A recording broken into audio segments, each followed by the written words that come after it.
Hello, അസ്സലാമു അലൈക്കും. എന്താ പാട്, റാത്തല്ല? പിന്നെ ചായ ഒക്കെ കുടിച്ചാ? ഞാനുള്ളത് നമ്മളെ പരപ്പനങ്ങാടി ബീച്ചിലാണ്. തോണി തങ്ങാനാണ് ഇറങ്ങിപ്പോണ്. പിന്നെ രക്ഷയില്ല. ഓ എജ്ജാതി സൂര്യനെ ചാടാൻ നിൽക്കണേ. വെള്ളമാണ്, ഉപ്പുവെള്ളമാണ്, കടൽ വെള്ളം. വേറെ കുഴപ്പമൊന്നുമില്ല, വെള്ളത്തിൻ്റെ ഒരു ചായ മാത്രമേ ഉള്ളൂ. അത് ആളുകളൊക്കെ കുറവാണ്. മോൾ ഹായ് പറയൂ.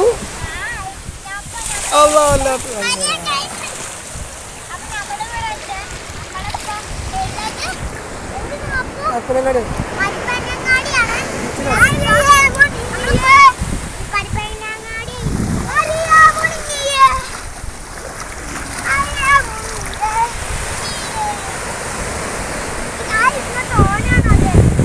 പിന്നെന്താ, എല്ലാവർക്കും റാത്തല്ലേ? എന്നായിക്കോട്ടെ, ശരി എന്നാൽ.